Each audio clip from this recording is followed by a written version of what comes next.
Court में मौजूद थे, वो भी मेरे साथ यहाँ मौजूद है। जनाब शकील अहमद सैयद साहब जो मेरे राइट साइड पे है, और अभी शमशाद साहब जो शमशाद अहमद साहब हैं, वो भी हमारे एमआर शमशाद साहब, वो भी हमारे वकील थे कोर्ट में, वो भी जस्ट पहुंचने वाले हैं। और मौलाना नियाज फारूकी साहब भी हमारे साथ बैठे हुए पीछे हुए, और इसके अलावा हमारे जूनियर मुखला भी सब यहाँ मौजूद हैं, उनका परिचय करवाएंगे। तो मैं चाहता हूँ अभी रबीला गिलानी साहब आपको संबोधित करें। फ्रेंड्स, जैसा अभी डॉक्टर क्यूआर इलियास साहब ने कहा, जजमेंट अभी प्रोनाउंस हुआ। चीफ जस्टिस साहब ने काफ़ी तफसील से तकरीबन आधा घंटा उसको पढ़ा, रेलेवेंट पोर्शंस। जजमेंट में बहुत सी बातें हैं जो मुल्क के कॉन्स्टिट्यूशन, सेकुलरिज्म और 1991 का एक्ट वगैरह वगैरह, जो बहुत सी बातें जो कारआमद हैं, लेकिन जो उसका क्रक्स है, उन्होंने ये तो कहा कि सूट नंबर 4 हम पार्टी डिक्री करते हैं, लेकिन हमारी ज़मीन जो सूट नंबर 4 की थी वो पूरी की पूरी उन्होंने सूट नंबर 5 के प्लेंटिफ को दे दी। ये हद से हम बहुत ज़्यादा डिससेटिस्फाइड हैं, क्योंकि आर्टिकल 142 के तहत उन्होंने ये इस्तेमाल किया है, लेकिन हम नहीं समझते कि आर्टिकल 142 का स्कोप यहाँ तक है कि किसी के वेस्टेड राइट को आप ले सकते हैं। फिर भी इस पर अभी हम मशवरा करेंगे अपने सीनियर एडवोकेट धवन साहब से भी और दूसरे वकीलों से भी, और उसके बाद तय करेंगे कि whether to file a review और नॉट। लेकिन हमारा प्रपोजल है ये, क्योंकि इसमें फाइंडिंग जो है इस पॉइंट पर ख़ास तौर से वो बहुत ही हम समझते हैं अनजस्ट है।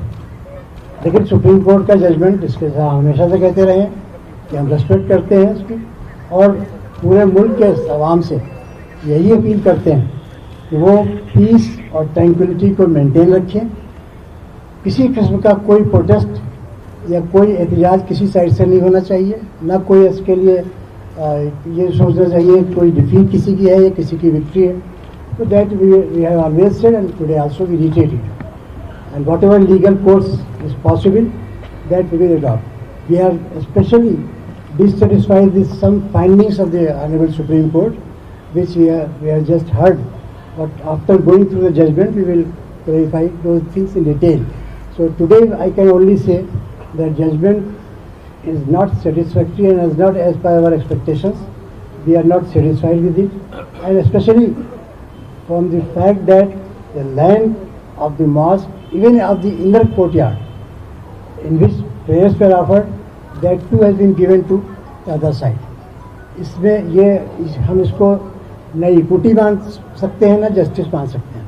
फिर भी हम इसके बारे में जो कुछ लीगल रेमेडी होगी वो उसके बारे में तय करेंगे, बाद में आपको बताएंगे। आज तो इतना ही हम कहना चाहते हैं कि जो ऑब्जर्वेशंस उसमें आए, उसमें बहुत से ऐसे ऑब्जर्वेशंस हैं जो चीफ जस्टिस ने प्रोनाउंस किया, जजमेंट सुनाया, उसके अंदर बहुत से ऐसे ऑब्जर्वेशन हैं जो मुल्क के लिए फ़ायदेमंद हो सकते हैं मुस्तकबिल में।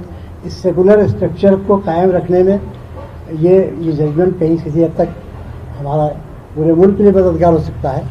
तो हम हर पार्ट को नहीं क्रिटिसाइज़ कर रहे हैं, लेकिन कुछ पार्ट उसका जहाँ की फाइंडिंग दी गई है, ख़ास तौर से जो फाइंडिंग इस बात की दी गई है कि मस्जिद का कंस्ट्रक्शन माना गया 1528 जब मीर वाक़ी से कह दिया तो 1528 हो गया, और 1857 के बाद के ये कहा गया कि इसके बाद की तो एविडेंस मिलती है, इससे पहले की एविडेंस नमाज़ पढ़ने की नहीं मिलती। अब मैं इसको कुछ और नहीं कह सकता, लिख कर ही इस बात को कहूँगा, जो कुछ मैं कहना होगा कि जो चीज़ें आप रिलाई कर रहे हैं, टाइफन थेलर का जो ट्रैवलर्स अकाउंट रिलाई किया आपने, और उस टाइफन थेलर के ट्रैवलर्स अकाउंट में अगर ये लिखा है कि ये मस्जिद 3 गुंबद वाली बनाई गई, तो मस्जिद के लिए अब नमाज पढ़ने का वो लिखेगा, ये हम एक्सपेक्ट नहीं कर सकते ट्रैवलर्स के उसमें अकाउंट में, ना वो पूजा करने उसने लिखा है। तो जिस डॉक्यूमेंट को आप रिलाई कर रहे हैं कि हिंदुओं के बिलीफ को सपोर्ट करने के लिए, उसी डॉक्यूमेंट को आप मुसलमानों के लिए इस्तेमाल रिलाई नहीं कर रहे हैं। तो ये सब चीज़ें हैं जो उसकी डिटेल्स जजमेंट पढ़ने के बाद ही मेंशन की जाएंगी, और वो रिव्यू में ग्राउंड में मेंशन की जाएगी अगर हमारी पर्सनल बोर्ड की एग्जीक्यूटिव कमेटी ये तय करती है। क्योंकि बोर्ड की एग्जीक्यूटिव कमेटी ने तय किया है कि हमारे वकीलों की टीम और ख़ास तौर से धवन साहब और सीनियर वकला के मशवरे से उनके जजमेंट पढ़ लेने के बाद फिर वो फाइनल डिसीजन देंगे कि रिव्यू फाइल किया जाएगा या नहीं फाइल किया जाएगा। तो इसलिए आज तो हम खाली अपनी राय दे सकते हैं कि इससे लगता है कि हम शायद रिव्यू फाइल करें, लेकिन अभी हम फाइनल नहीं कुछ कह सकते हैं। पूछना था कि ये जो ऑब्जर्वेशन आप कह रहे हैं सीबीआई के कि बहुत आगे जाएंगे ब्रदरहुड बनाने में और माहौल, नहीं, मैं नहीं कह रहा हूँ, मैं कह रहा हूँ कि वो मुल्क का जो सेकुलर फैब्रिक है उसके लिए कुछ ऑब्जर्वेशन बहुत यूजफुल हैं। जैसे 1971 के एक्ट को उन्होंने बहुत तारीफ की, जो 1971 का 300 वर्षिप एक्ट है, 91 का जो एक्ट है, जो इसका हमें अंदेशा था। धवन साहब ने बहुत स्ट्रांगली आर्ग्यू किया था कि आपके जजमेंट से वो कमज़ोर में पड़ जाए, तो कोर्ट ने, चीफ जस्टिस साहब ने जो पोर्शन सुनाए उसमें उसको स्ट्रेंथन किया है। तो ये चीज़ें हैं जो उन्होंने ये भी कहा है कि किसी एक कम्युनिटी का बिलीफ दूसरी कम्युनिटी से सुपीरियर नहीं है, हमारे देश में इक्वलिटी है। ये ऑब्जर्वेशन जो हैं ये जाएंगे, मुल्क के लिए फ़ायदेमंद ऑब्जर्वेशन हैं जो मुस्तकबिल में पूरे मुल्क को हेल्प करेंगे। इसकी जजमेंट में जो आप कह रहे हैं उसमें क्या टेक अवे पॉइंट्स हैं जो, देखिए, मैं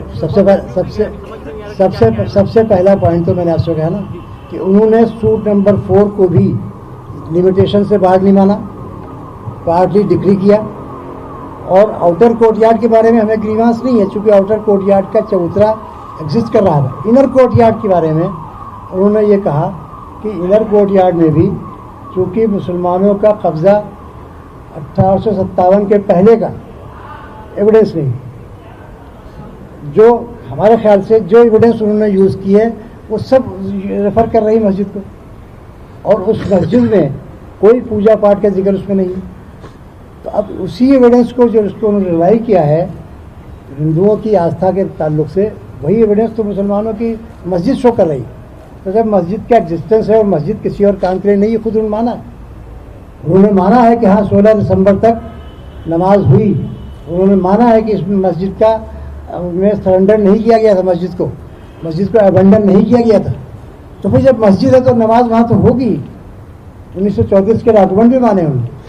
तो जब मस्जिद में नमाज हो रही तो उसको दूसरी कम्युनिटी को दे देना, ये हमारे समझ में इंसाफ नहीं है। आपने कहा रिव्यू के बारे में कहा गया जो है, एक मिनट आप जरा एक मिनट बताएं। अच्छा है वो पहले आप ऐसा ही मगर उन्होंने ये देखते हुए आप रिव्यू पिटीशन या क्यूरेटिव, मैंने कहा था रिव्यू, जो 5 एकड़ जमीन, देखिए एकड़ की बात ही नहीं है। मस्जिद का कोई बदल नहीं हो सकता है। हमारी शरीयत के मुताबिक हम मस्जिद किसी को दे नहीं सकते हैं, ना हम उसको गिफ्ट कर सकते हैं, ना हम उसको सेल कर सकते हैं। कोर्ट का फैसला जो है जो होगा माना जाएगा। लेकिन जो बात हमने 5 एकड़ तो बिल्कुल उसकी कोई रेलेवेंस नहीं है। लेकिन जो बात आपने पूछी है, उन्होंने ये भी कहा है और ये हमारे फेवर में जाता है कि अगरचे एएसआई की रिपोर्ट में ये कहा गया है कि जो वहाँ पर मटीरियल मिला वो 12th सेंचुरी के रिजेंबल से टेम्पल से रिजेंबल करता था। लेकिन 12th सेंचुरी से लेकर और 1528 तक वहाँ क्या रहा है इसके बारे में कोई एविडेंस नहीं। तो ये 300 साल का गैप उन्होंने माना है। हमारा ये कहना है कि जजमेंट में जो उन्होंने प्रोनाउंस किया उसमें कहीं नहीं मिला कि हिंदुओं का केस ये नहीं था कि 12th सेंचुरी का टेम्पल डिमोलिश किया गया। हिंदुओं का केस था कि विक्रमादित्य के ज़माने का टेम्पल डिमोलिश किया गया है। इस पर हमें जजमेंट में जो पोर्शन सुनाए गए हैं वो कहीं सुनने में नहीं आया। पूरा जजमेंट पढ़ने के बाद हम देखेंगे, क्योंकि बुनियाद उनकी है।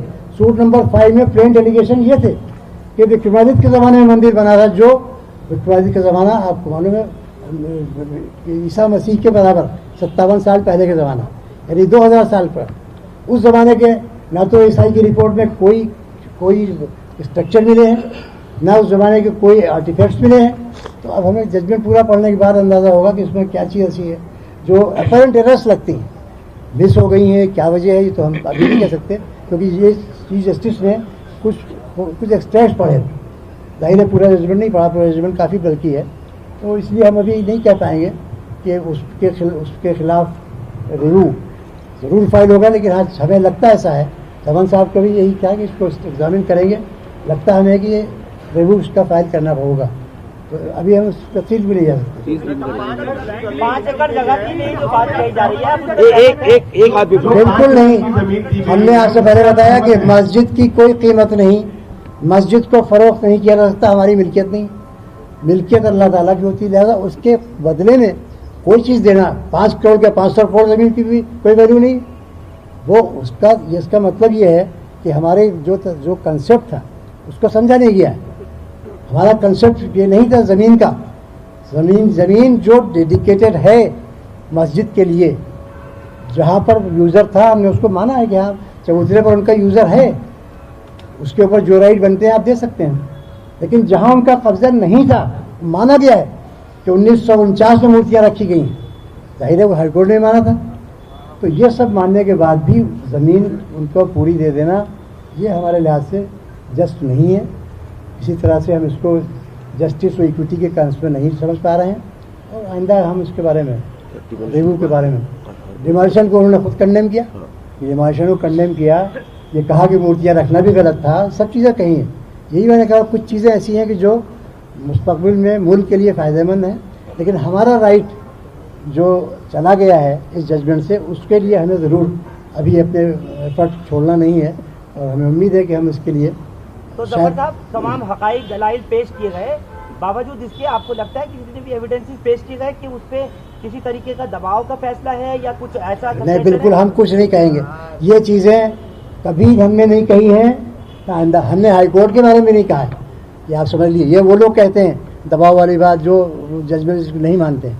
हमने कभी नहीं कहा है किसी फैसले को, हाई कोर्ट के फैसले में हमने कभी नहीं कहा दबाव का है, तो सुप्रीम कोर्ट के फैसले को हम पूरी रिस्पेक्ट देते हैं। सुप्रीम कोर्ट को पूरी रिस्पेक्ट हमेशा दी है, आज भी दे रहे हैं। जजमेंट से डिसएग्री करना ये हमारा राइट है, लेकिन तो हम उसको डिसएग्री करेंगे रिस्पेक्टफुली। हम कोई चीज़ ऐसी नहीं कहेंगे कि जो सुप्रीम कोर्ट के वक़ार को गिराए, उसकी डिग्निटी को कम करे। सुप्रीम कोर्ट जो है उसके सारे मुल्क की तवक्कुआत उससे हैं, और हम उस पर हमें एतमाद है पूरा, हमने हमेशा एतमाद किया है। लेकिन गलती किसी से हो सकती है। सुप्रीम कोर्ट ने दर्जनों केसेस में अपने जजमेंट रिव्यू किए हैं, अनथोड़े केस में किया है, तो ये तो जजमेंट में गलती हो सकती है जजेस से, उसको रिव्यू करने के लिए हमारा राइट है। सुप्रीम कोर्ट रूल्स में भी है, सिविल प्रोसीजर कोड में भी है। तो अगर वो हम बोर्ड ने इसको वर्किंग कमेटी ने डिसाइड किया तो हम इंशाल्लाह रिव्यू फाइल करेंगे। मेरी एक मिनट मेरी आपसे दरख्वास्त है, आप एक आदमी हाथ उठाएं, सबको जवाब देंगे। एक मिनट, हमारे इमाम शमशाद साहब भी सुप्रीम कोर्ट में हमारे वकील हैं, मैं चाहूँगा कि और ब्रीफ कर दें। इसमें थोड़ा सा एक सेकंड हम करेंगे, आपका जवाब रखिए, सब होगा। जो आपने रिव्यू फाइल कर सकते हैं, कितने दिन में आप फाइल कर सकते हैं? नंबर 1, 30 डेज जाते हैं। जो अभी सेलिब्रेशन अयोध्या में और जगह शुरू हुआ है, और इस जजमेंट के बाद डू यू फियर तो there could be more problem for the other disputed? Okay, ऐसा है, इसीलिए मैंने आपसे कहा कि जजमेंट के कुछ पोर्शन ऐसे हैं जिससे ये लगता है कि शायद आगे कोई प्रॉब्लम नहीं होगी। मैं पूरा जजमेंट अभी नहीं, चूँकि जो उन पढ़ के सुनाया बता रहा हूँ, तो वो जो आपको खतरा लग रहा है हमें नहीं लग रहा है।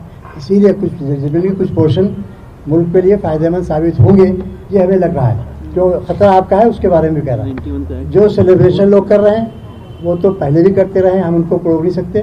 हम तो सिर्फ ये अपील कर सकते हैं कि जजमेंट, जैसा कि प्राइम मिनिस्टर ने खुद कहा, इट इज़ नॉट विक्ट्री और डिफीट फॉर एनीवन। तो अब वो कितना उन्होंने किस नियत से, सिंसियरिटी के साथ कहा है, अपने लोगों को समझाएं।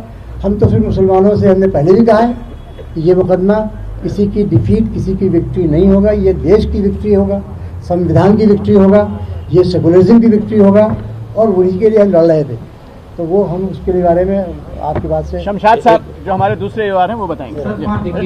देखिए मैं आपसे let me just say few words. Please take it that we believed in the constitutional setup of this country. We still believe and we would keep believing it.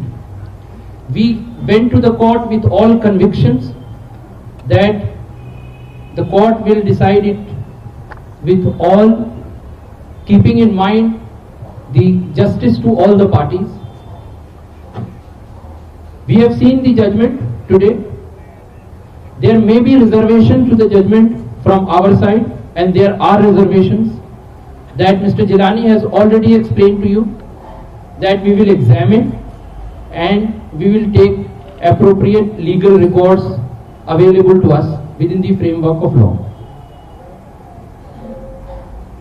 Mr. Jilani has already appealed to the citizens of the entire country that they should maintain